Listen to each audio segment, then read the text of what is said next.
Hello, good afternoon everyone! Yan. Kakauwi ko lang galing trabaho, dumaan ako ng supermarket. Bumili ako ng yan, orange juice tang. Yan. Magtitimpla ako ng juice. So, ang binili kong orange powder is 3 liter daw siya. So, meron po tayong dalawang water bottles. Tiga 1.5, so equal 3 liter siya. So, ito yun guys ang aking titimplahin. Mas okay na to kaysa soft drinks. Kaya orange na lang ang binili ko. Dahil dev ko bukas, gagawa tayo ng 2 bottle of orange juice. Let's go!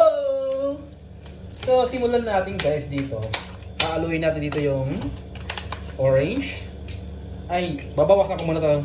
Babawasan ko muna siya ng kaunti para may lagay natin ang powder. Yan. Saka natin hahalo-haluin mamaya. Para maalog natin guys. Yan. Bawasan ko siya ng mga 1/4. Yan. Okay. Sige. More. So okay na yan.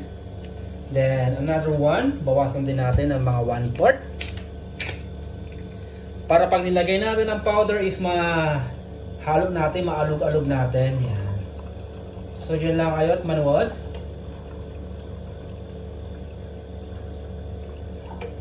More. Alright.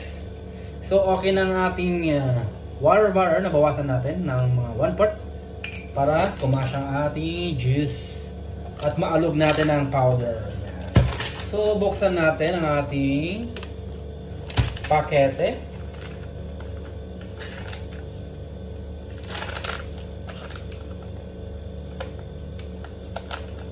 Ayan.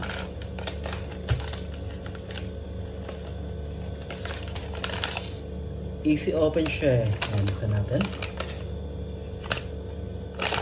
Oh, yeah. Down! So yun guys, nabuksan ko na. Then ating i-refill dito. Kargahan natin ito.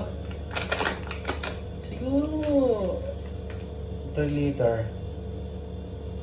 Hatiin ko siya guys sa dalawang bottles. Pag sobrang tamis, pwede naman dagdagan ng tubig.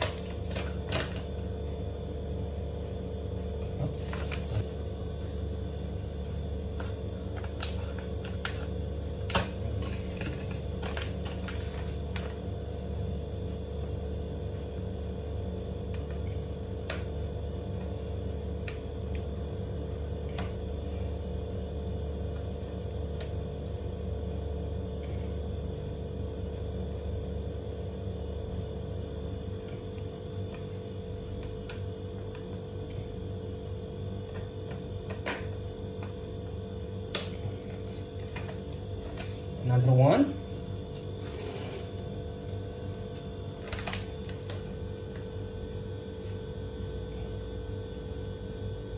Dagdagan natin ng konti. Bali, timplahin ko lang siguro ito ng dalawang bottles. Okay na. Pagka matamis naman po, pwede natin dagdagan ng tubig. Yan. Ang ating ginamit tubig guys is mineral water naman siya. Yan. Mineral water.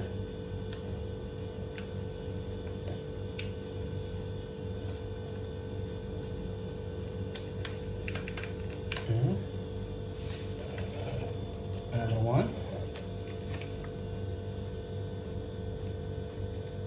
Masarap pag matamis. Pwede naman haluan ng pwede naman dagdagan ng tubig pag sobrang tamis.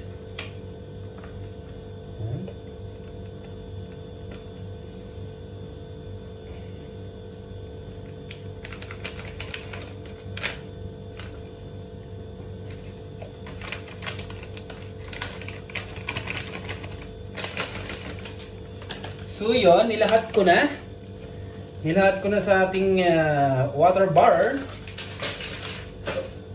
Saka nating alugin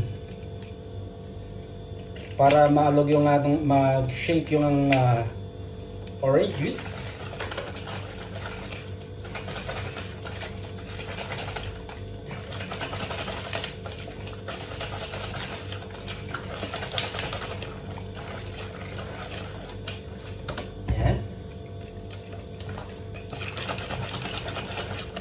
Sa halagang 5 real and 50 dirham guys, meron na tayong dalawang 1.5 na orange juice. So, di na tayo mag soft drinks. Orange juice na lang tayo. Hanggang bukas, kasi day off ko bukas. Kaya refreshing, yan.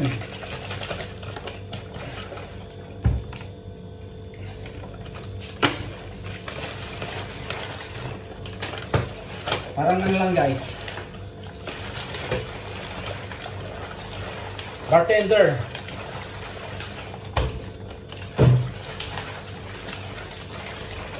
So yun guys, nahalo-halo na natin. Pwede natin dagdagan ngayon. Dagdagan natin ng kaunti. Then, tikman natin kung sobrang tamis. So, matamis siya. Dagdagan natin ng kaunti pa. Yan. So, exactly siyang 3 liter. 3 litro guys. 1.5 po ang ating water bottle. Ang init ng kusina namin.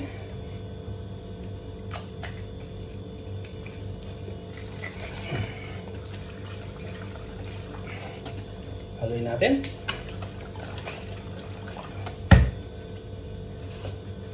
Saka natin ilagay